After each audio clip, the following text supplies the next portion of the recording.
money, Jordan Belfort. Stacking penny stocks while I'm flipping these birds. Sipping on Ciroc, trip 'em up with the words. I done popped the Molly and I think it's be my third.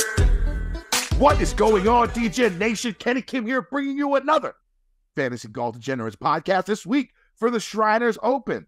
Tambo is celebrating Canadian Thanksgiving today, so he cannot make it, but we do have a special guest. It is James Capel. You might know him as on X as the Degenerates75. James, what is up, my friend?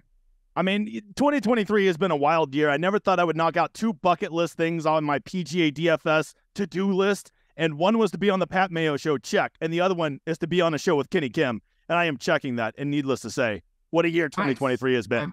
I hear that. Before we go, why don't you tell them where they can find you, what work you've been doing? Let's get the DJ Nation to get to know you a little better while I bring up the ad read.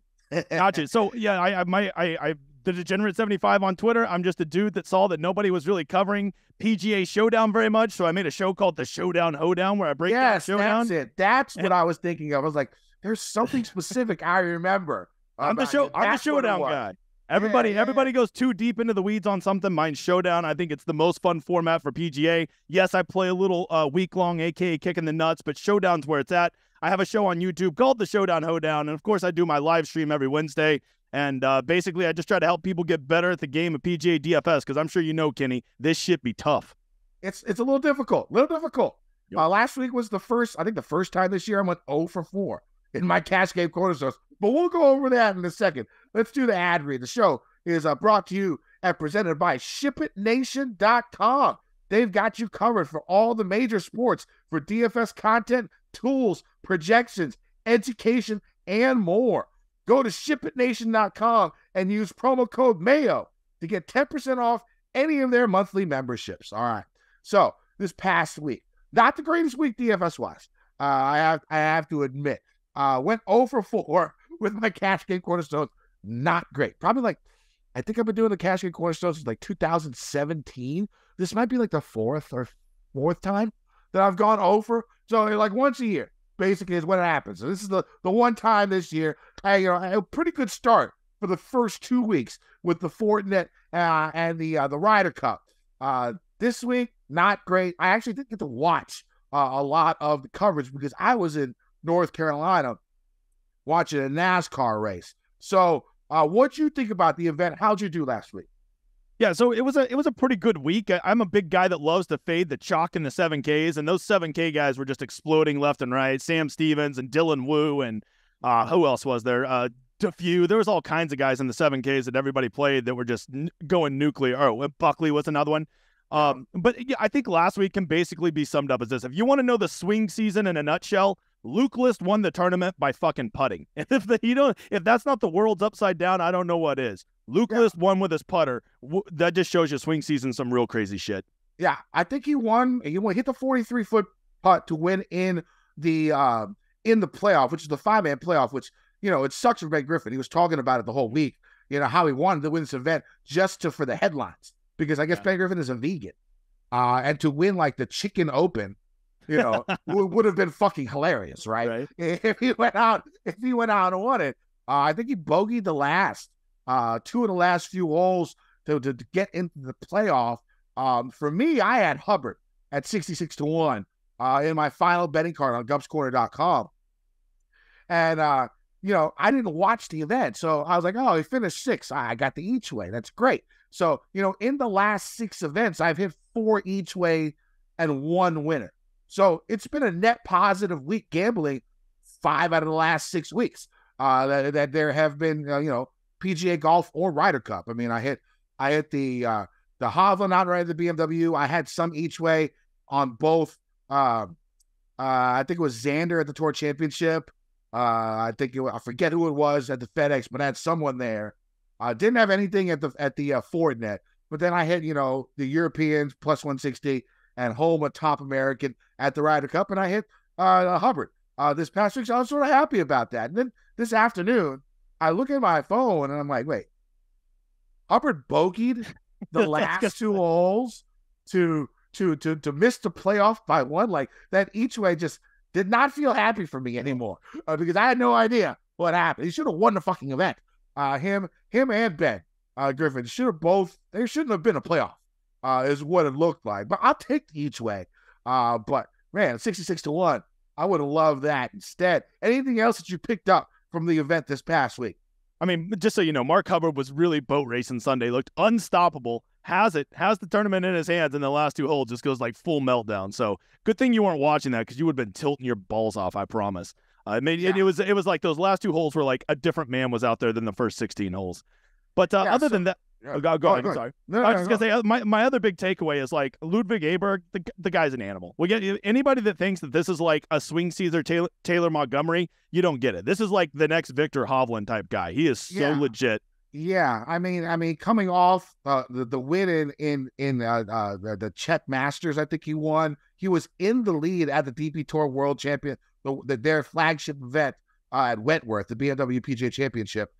He was in the lead going into Sunday, and this is with like a lot of good players. It wasn't like a weak ass DP World Tour field. It was like legit stars in that field, and he was in the lead going in. He fell off on Sunday. Then he goes to the Ryder Cup, does his thing, gets a couple of points, gets that experience, and then goes what?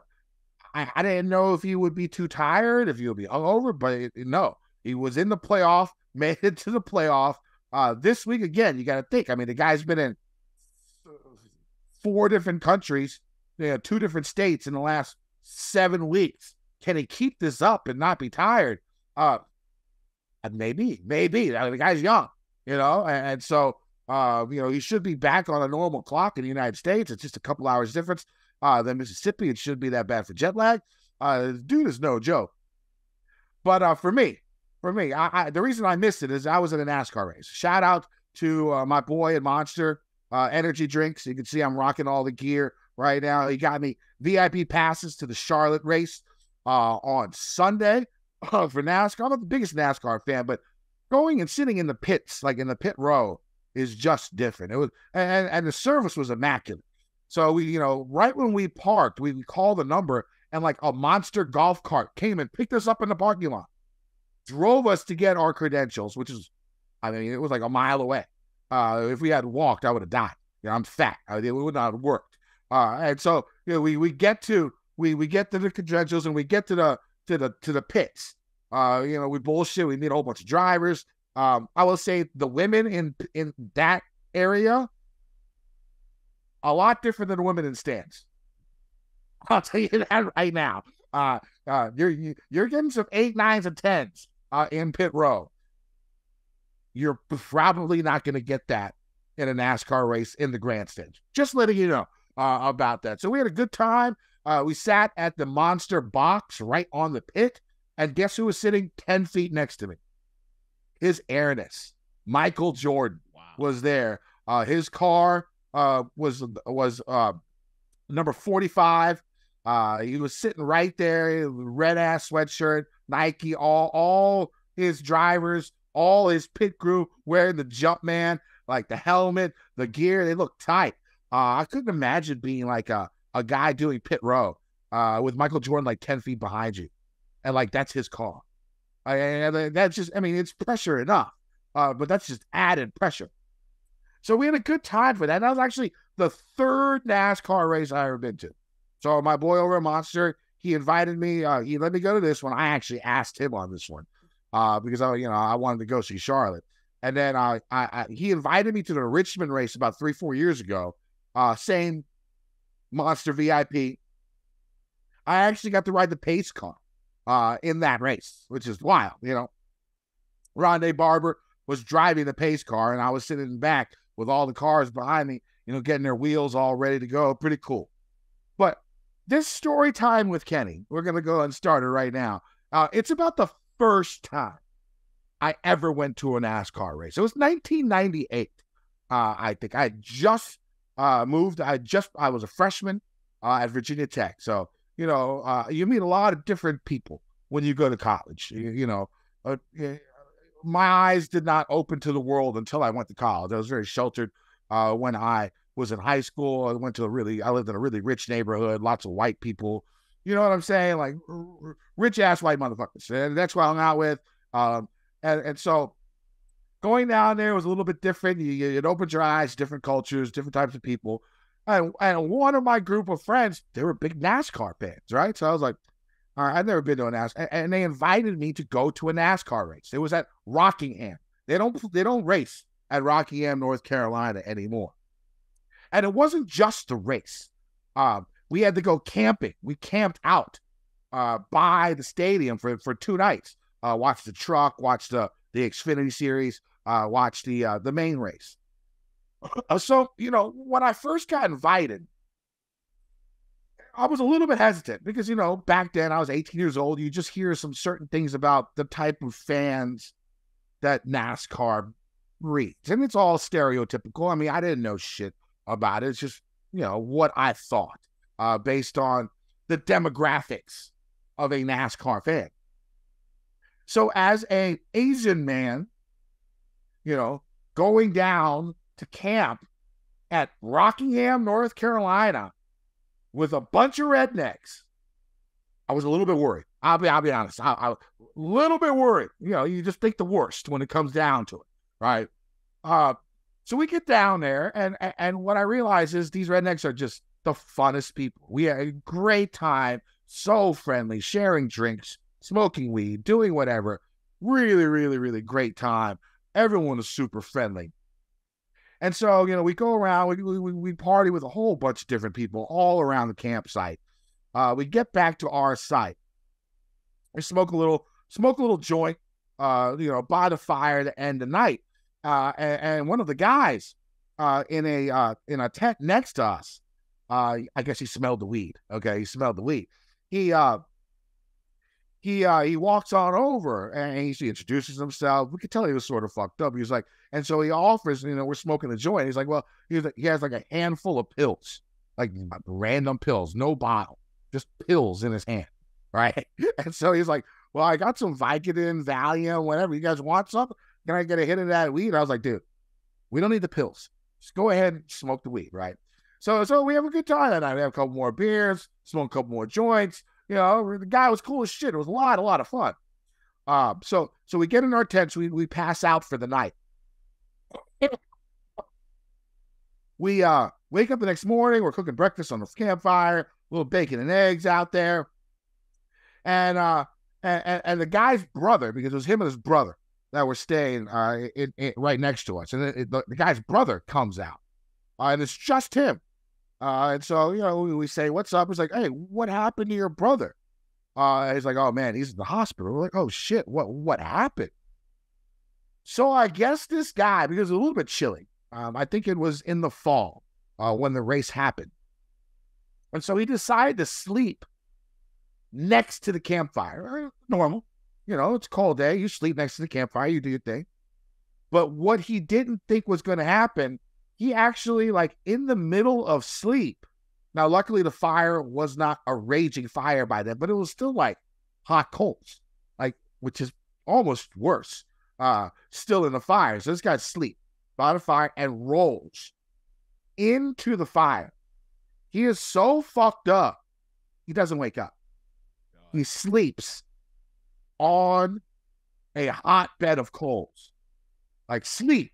And so, at some point in time in the night, his brother comes out thinking, where is this? And he finds him asleep on the fire. And 3rd-degree burns, had to go to the emergency room.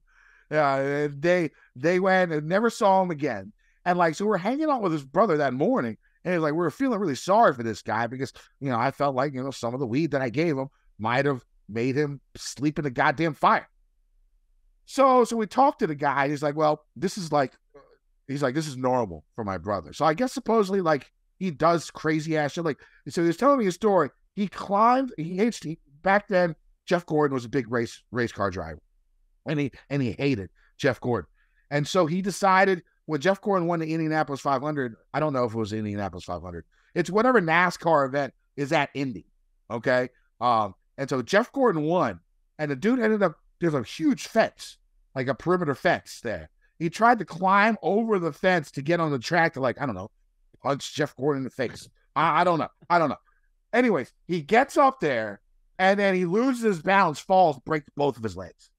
breaks both of his legs at that event. So this guy, crazy wild guy, first of the time I've ever been to a NASCAR event, sleeps inside a fire. Other than that, it was a great weekend. We had a blast. It really opened my eyes to like how I think about people, like not judging a book based on its cover or just what you think or what you hear.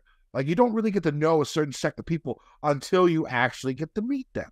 And so that was a very, very eye-opening experience, and I love that crew. So, after college, like, I ended up dating like a bunch of country girls from Franklin County, which is the moonshine capital of the world. It really like opened my eyes to like that type of culture, and I loved it.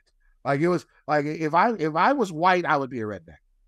What are the chances? If I was white, I'd be a redneck. It's just you hang out with your buddies, drink a whole bunch of beer, and like light fires and listen to country fucking music. I don't know. It's fun. I can get down with that. Also got to hang out with country music guy. I think his name's Andy Velo. I guess he's like getting started in the country music scene in Nashville. Got to hang out with him all this past weekend.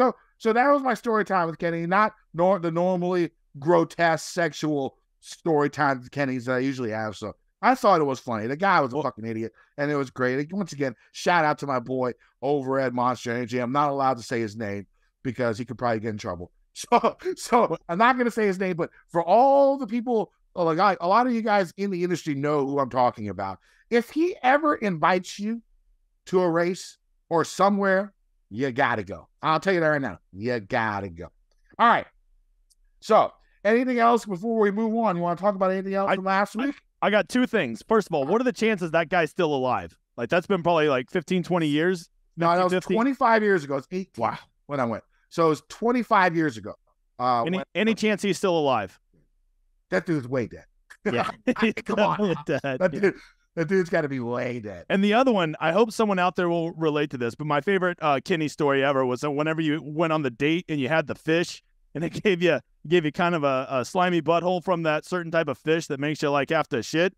And you like were it was excreting onto her couch. Probably my favorite story ever.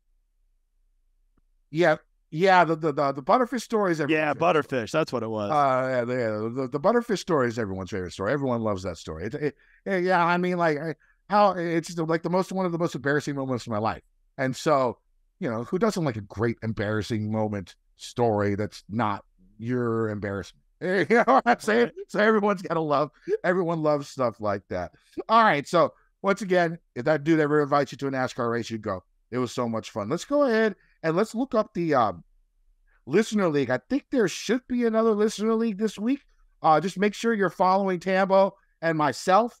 We will go ahead and release that on our Twitter feeds.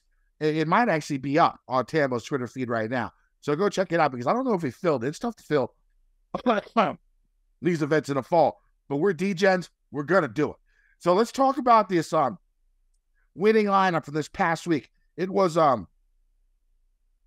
Marky 66 with a Ship It Nation logo. There you go. The sponsor doing well. This lineup consisted of Big Bo Hostler, who finished 28, 18% owned. Mark Hubbard, who, as of now, I'm not the biggest fan of because I didn't realize I was that close to hitting another outright.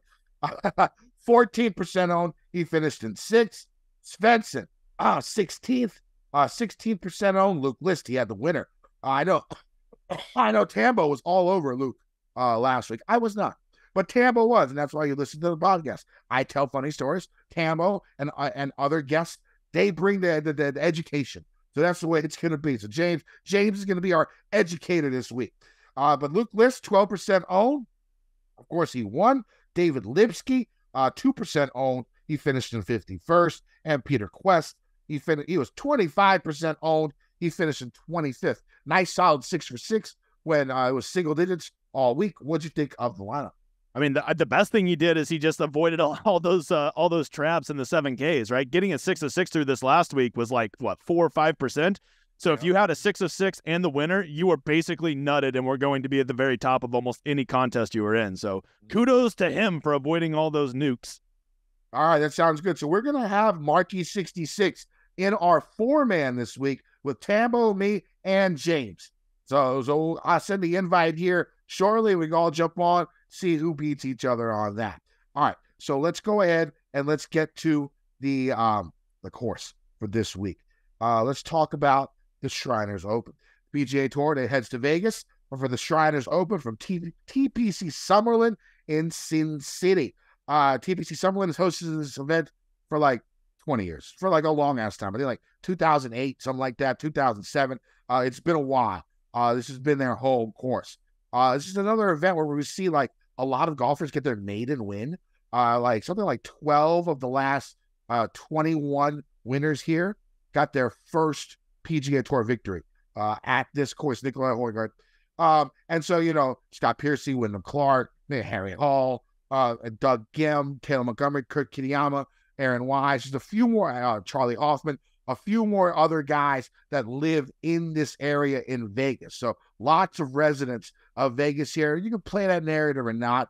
I don't think it's the biggest thing. I know Charlie Hoffman, like, he does something for this event, I think. And, like, he can barely make the cut here anytime. He plays this course all the time. So I don't know how much you're going to put that into it, but there are quite a few. You can go read different articles. I know Bamford, Steve Bamford lists like a whole bunch of them with Nevada ties, Las Vegas ties.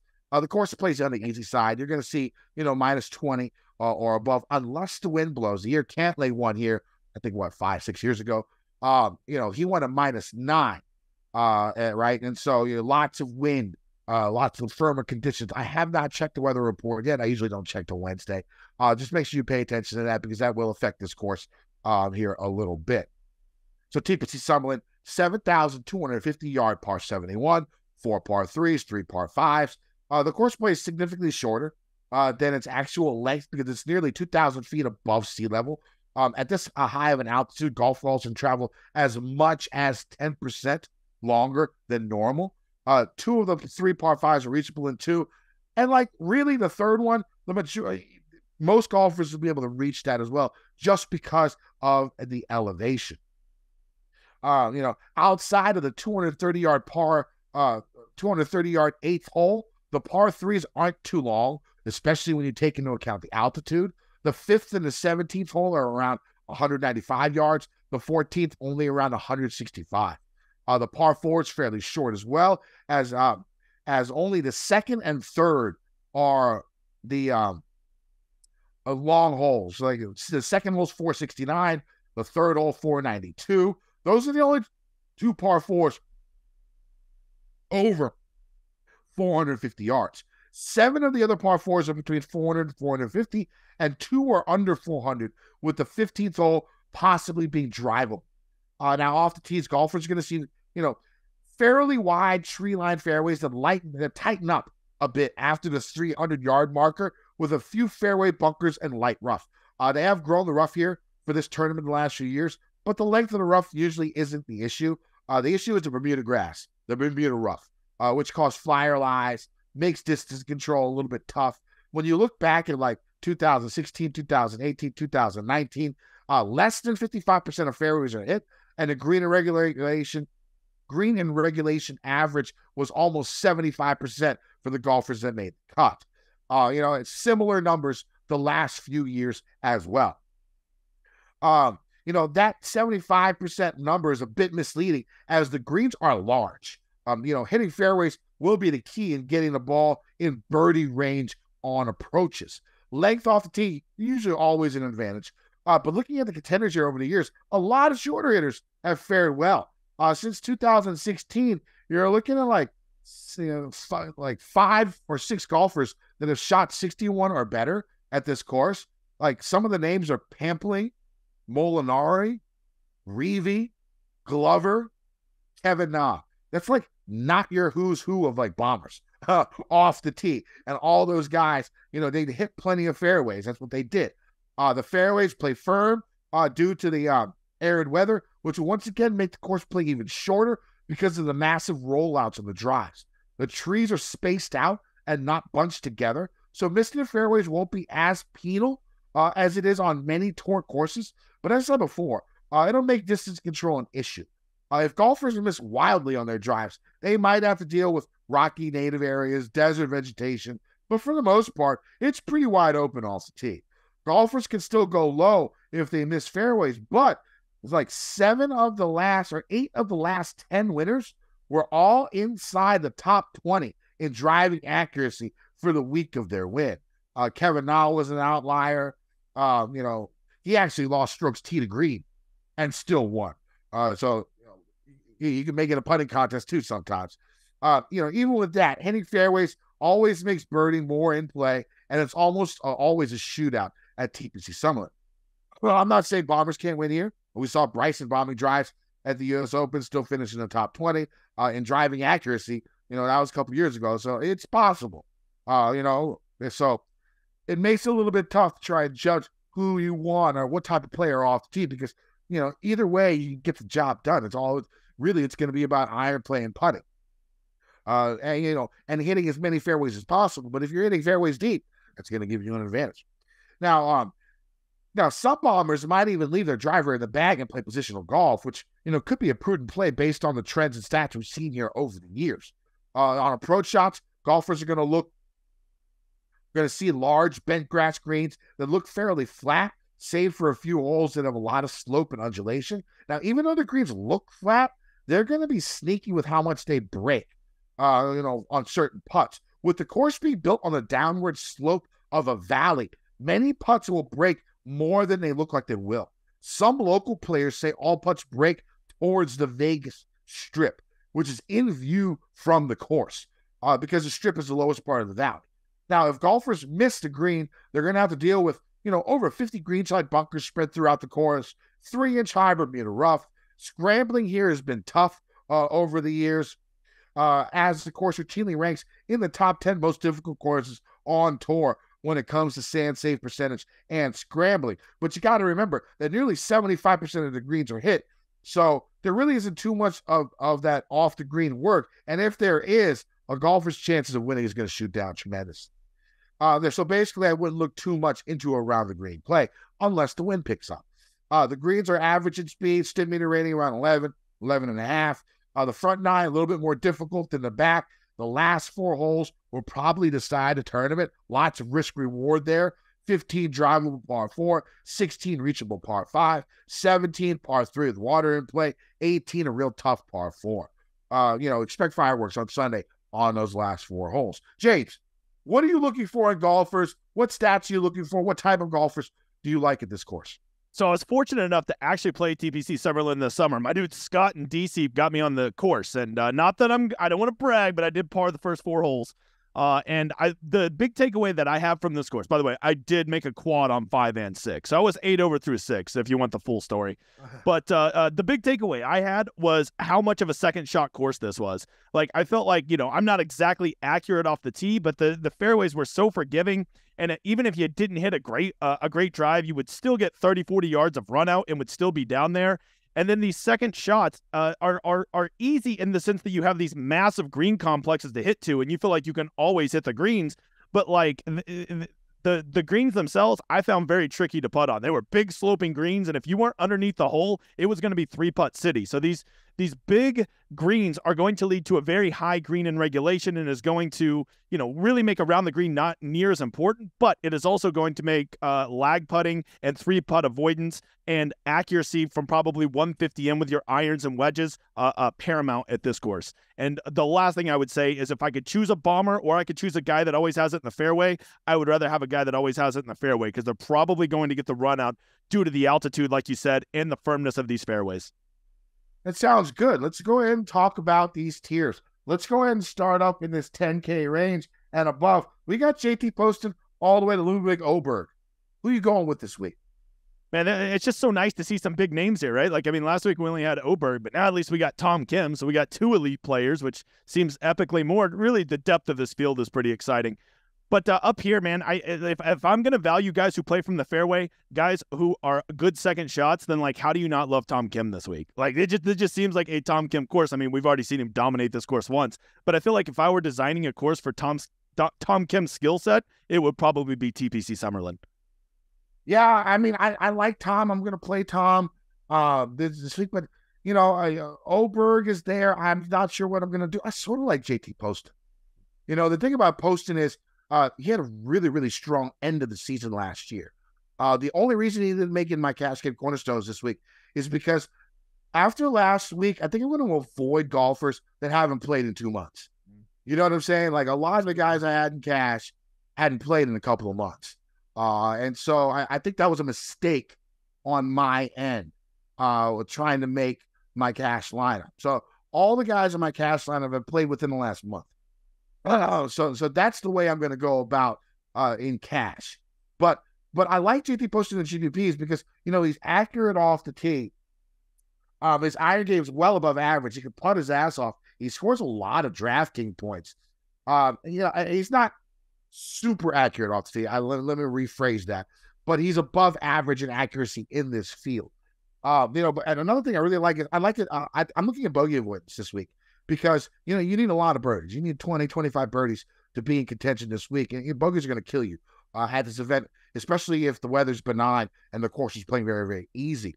He's second in my model, of course, in the last 50 rounds when it comes to bogey avoidance. He's the one that catches my eye. I'll play Tom. I'm going to play Poston. I might even play a third guy in this 10K range. And then because I think I could skip a lot of the 9K range because I really like the 8K range a lot. So I think I might just go with like a lot of these studs up here, like 3 of these studs up here. I don't even know if you can call Cameron Davis or JT Poston a stud. But anyways, the highest price guys, because I sort of like them. I mean, Cameron Davis pops in my model, but Poston's a guy I'm very, very interested in this week, and we'll see how the ownership plays out. Are you an ownership guy? Do you have an idea of what you're expecting ownership wise with these 4 dudes? Yeah, so you'll never meet somebody who's more into ownership than me. It's like it's sad how much I'm into ownership, and I think JT Poston is a little overpriced in this field. Just the quality of the golfer that he is versus the rest of the field, I would think he would probably be more like 9,400. So the fact that he's up there in the 5 figures, over $10,000, I think that's going to suppress his ownership. I think he'll probably almost certainly be the lowest owned of those top 4. And you kind of already are doing an inception on my ass, Kenny, because JT Poston being a little overpriced makes me like him even more because he'll be lower ownership. And I just remember that he is an absolute killer on bent grass putting. So thanks for the hard sell on JT. I think you got me there. Yeah, I think I played a whole golf with him. The guy is, with his eye, just pretty damn good. I think he had 6. We played in this scramble, and he was like, if you beat JT Poston, you get something, right? And so I think he had I saw him hit 6 shots from 165, and everything was inside 15 feet, all 6. It was pretty impressive shit. So I have a little soft spot for JT Poston, really nice guy. He might be 5'7", 145 pounds. Right. You know what I'm saying? And still hits the ball twice as far as us. It's way farther than I could ever imagine hitting a golf ball. Yeah. Now let's go to this 9K range. I'll go ahead and start. I'm going to go Siwoo Kim as my first cash game cornerstone. His track record here is extremely good. I think the best thing we saw from Siwoo is became more consistent last year. Instead of it used to be boom or bust. Top 15, missed the cut.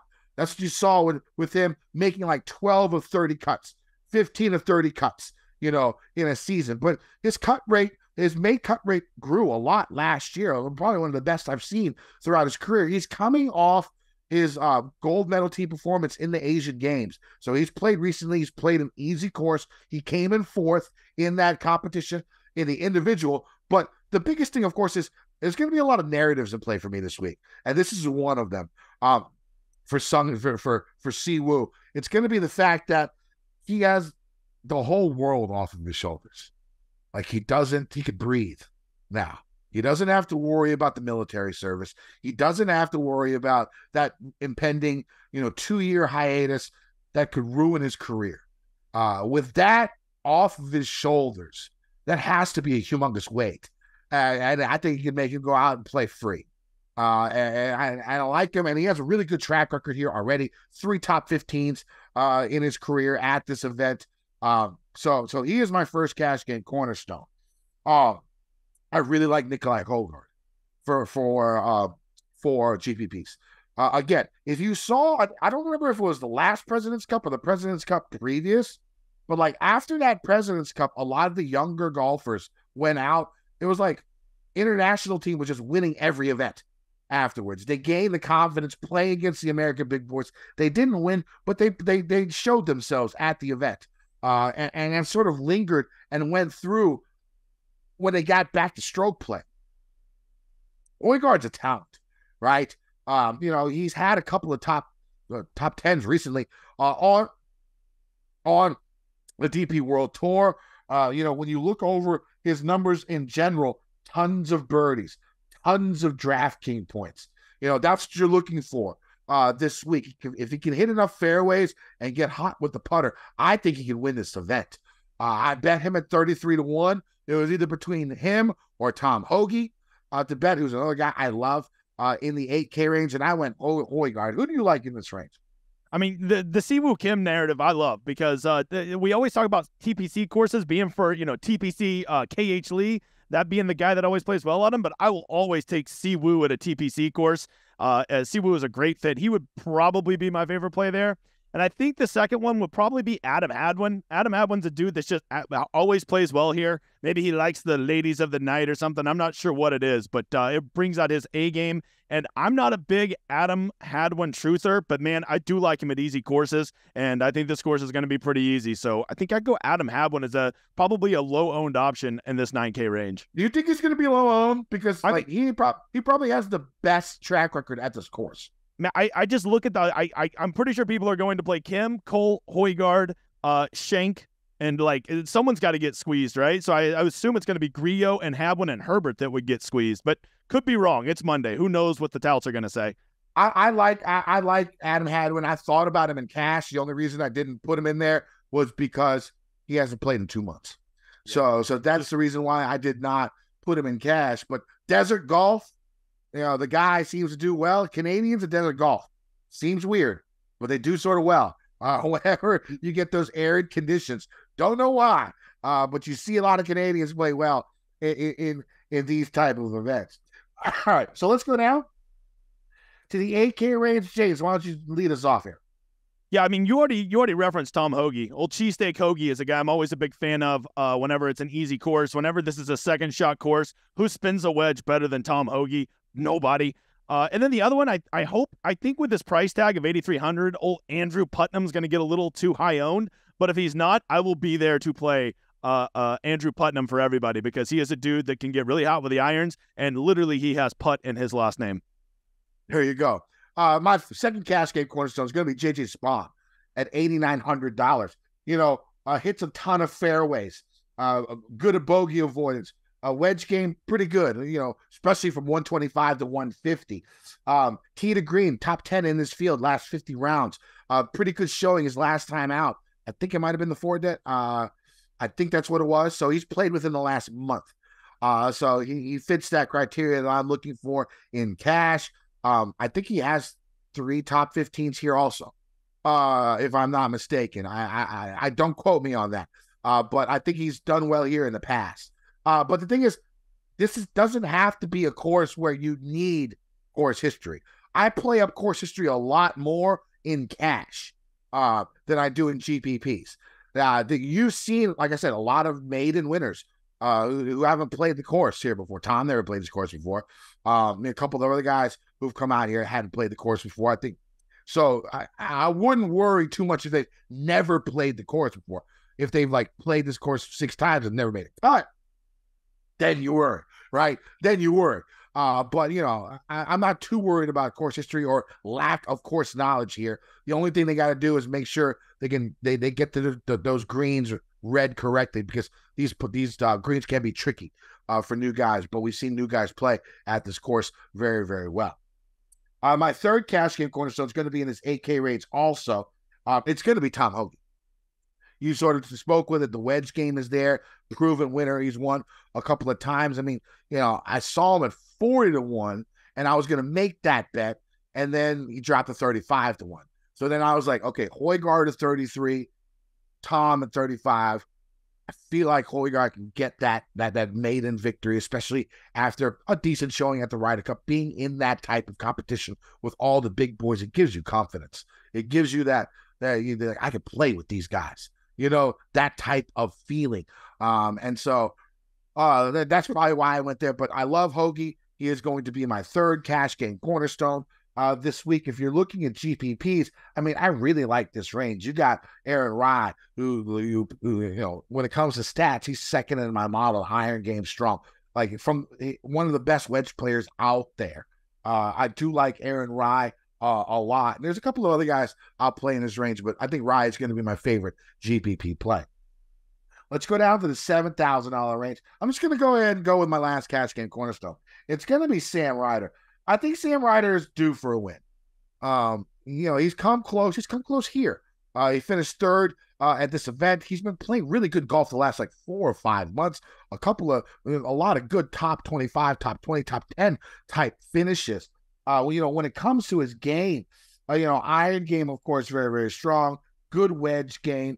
Gets a lot of DraftKings points. But the thing is, I like the combination of that solid iron game with pretty damn good putting. He's played here before. Hopefully he knows how these greens are read.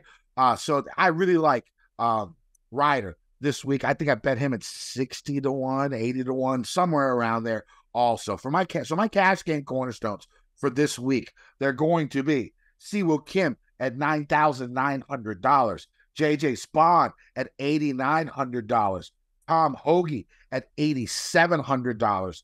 And then Sam Ryder at $7,400. That leaves you, I think, well over right around $15,000 to finish out the rest of your lineup. If you're looking for GPP plays, I like up here in the 7K range. I think I'm going to go back to Doug Kim.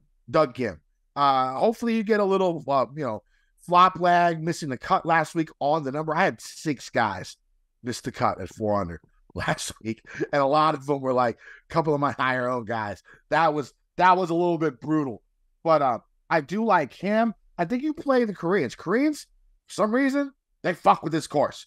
Sungjae's won here. Siwoo's finished, high up. SH Kim has finished high up here.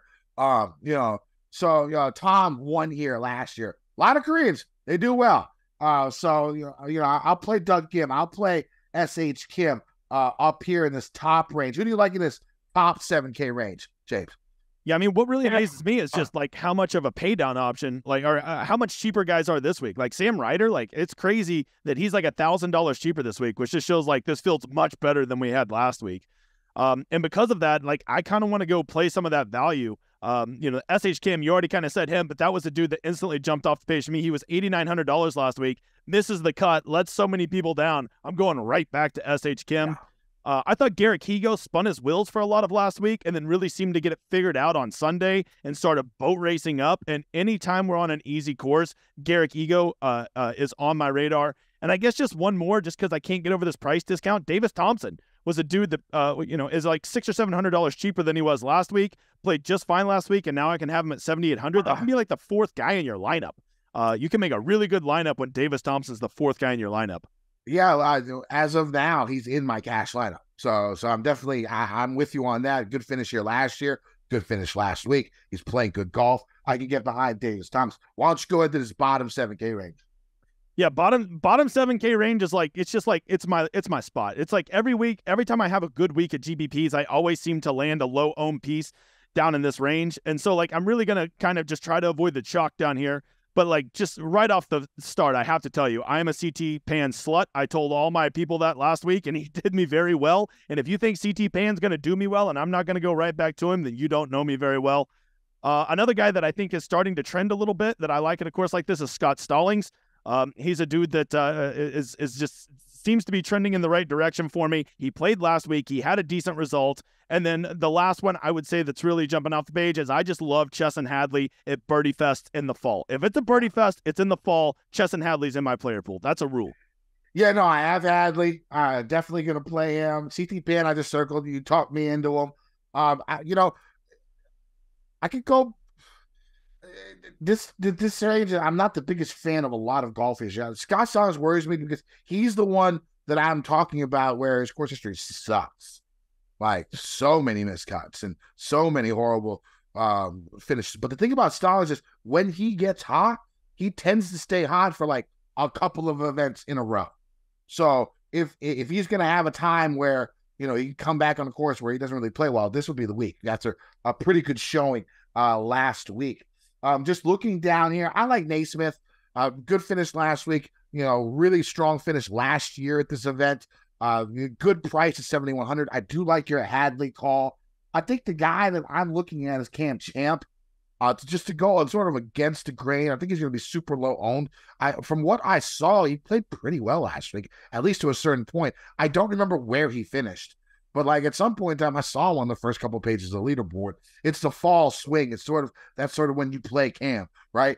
And so we'll see. He can pound the ball 400 yards in this type of environment with the elevation change and all that stuff. So he's a guy that I think people are going to gloss over, but we shall see. But I think I'm going to use a little bit of him. All right, so let's move on to the 6K range. Why don't you go ahead, because I've been struggling in the 6K range. I mean, a good piece of advice is just don't go down here too much. But honestly, you know, just glancing, some of these guys like EVR, he's playing real golf right now at 6,800. I don't mind that. I'm always a bit of a Robbie Shelton slut, but that's more of a showdown thing than it is a week-long thing. Man, I haven't even dove down here. Hey, Joel Dahman is a guy that I just say this every week. I think he is more talented than being a 6K golfer. He just has kind of been playing down to not reflecting what his talent level really is. And he actually had a pulse last week. So if Joel Dahman, if we're just going to play talent and a guy that seems to be trending in the right direction, he did get 13th last week. So maybe play the long-term talent and say that he probably should be a $7,600 golfer in this field. Yeah, just looking, I mean, like I'm with you on EVR. I might throw a little Carson Young up there at $6,900. Again, he hits a ton of fairways, which is always good for him. And he scores a lot of DraftKings points, and he can put his ass off. So, if you're looking at someone, in that 6K range, that could be someone you take a peek at. Michael Kim interests me. He probably had his best season in a while last year. His iron game was a lot better. He tends to avoid the big number. Pretty decent. Actually, really decent. Really good from 125 to 175. Around those areas, you're going to see a lot of approaches from that range. I can get behind little Ches Reavie, who shot 61 at this course before. Again, iron game, fairways, bogey avoidance, all extremely strong for Mr. Reavie. Norlander was in a playoff last week. For $6,600, I could do worse to try and catch a guy who might have caught fire. You know what I'm saying? So that's another guy you could take a peek at. Ryan Moore down here again, the iron game, the fairways, the wedge play. I think he might be my favorite 6K play. He's a member at this course too. He's a member. Okay, I did not know that. Yeah, he's a Vegas boy. Yeah, so at 6,500, you could do worse. Lower than that, I'm not seeing too much. I'll probably stick with him, maybe Kevin Roy down at 6,300, but I think the lowest I'm going to go is Ryan Moore, and I think Ryan Moore is my favorite. You're not going to play Lexi Thompson? No. Is she even in the... Yeah, she's 6,100 down there. They didn't even put her at the minimum. They put her at 61. No. they said she's a better play than Nick Watney and Jim Herman. Yeah, so Brian Stewart, Jim Herman, Tommy Two Gloves, Brandon Matthews, Michael Gliglick, Frank Hocknell, Max McGreevy. Sorry, guys. It's a stunt. She's not even that good this year. Whatever. But whatever. If that's what they want to do with their sponsored exemption, they're more than allowed. They're more than happy to get that done. So whatever. I'm sure we'll see her hit a couple of shots, and we will not see her on the weekend. That would be my guess. Anybody else you want to talk about before we get to our betting card this week? I think we hit it. No low 6K guys for me. So Ryan Moore was the last one I was looking at. All right. So for me, my betting card this week. Where are we at here? Siwoo Kim. Where are we at? 25-1. Nikolai Hogart, 33-1. Davis Thompson, 45-1. Sam Ryder, 60-1. Matthew Naismith, 80-1. All 5 bets with 8 places each way. I like it. I will warn you, I don't have the odds in front of me. I'm just going to tell you who I'm betting, because here in the shitty state of Oklahoma, we're not allowed to sports bet. But I mean, JT Poston, you sold me on JT Poston. He's going to be one of my bets. Sam Ryder, I actually see him at 75-1 on one book. He's going to be one. And then another one, this is just because this guy made a 40-foot putt in the playoff here 3 years ago to win me a boatload of money. So I'll always be up on him. So I got to throw $100 on him just in case. I got to go back to my dude, Martin Laird. Marty. Yep. I remember that. Love that man. Yeah. Love that man. Yeah. All right. That sounds good. Anything else we want to talk about? I don't think so. I'm just excited. I love swing season golf. I know football. You can have football and golf. It doesn't have to be one or the other. That would be my point. I tend to do well in the fall. Last week, probably an aberration, but other than that, in the fall, I normally do pretty well. All right, Jake, it's been a pleasure. Thank you for coming on from Philly for Tambo on this Thanksgiving holiday for the Canadians. Hopefully all you Canadians are eating, I don't know, what the fuck do you guys eat for Thanksgiving? Poutine. They're just pounding poutine. Yeah, poutine. Hopefully turkey. I don't know what you guys eat. But hopefully you're with family, having a good time. James, why don't you tell them where they can find you? Yeah, you can find me at the Degenerate75 on Twitter, on the YouTubes, or at Degen75 is my website. I'm just trying to help people get a little bit better at DFS. I don't really do it with picks and plays. I do it with helping you with your process. In that way, I'm very similar to Tambo. That's why I've partnered up with Ship It, and we basically attract the same kind of people because we're trying to do the same thing on helping people be sustainable, have fun with DFS, and do it right, and eventually hit a big one. So Kenny, once again, thanks for having me on. Bucket list 2023. I'm just knocking shit. I'm probably about to die the way I'm knocking all this shit off my bucket list. Don't say that. It's got to be all coming. right, man. All right, you can find me on Twitter or on X at KendoVT. You can find my article every week on GupsCorner.com. Use promo code Kenny. Save yourself 30% on a sub to Gups Corner. They've actually been crushing it, especially in college football. Like I'm seeing like five-figure winners every Saturday night for college football. So they've really been crushing that. So go check it out. Use my promo code. Save yourself some money. Check out all the tools, all the cool stuff there. All right. So fall swing. We're in Vegas. Should be a fun time. The field's a little bit better. Let's win some motherfucking money. Degen Nation.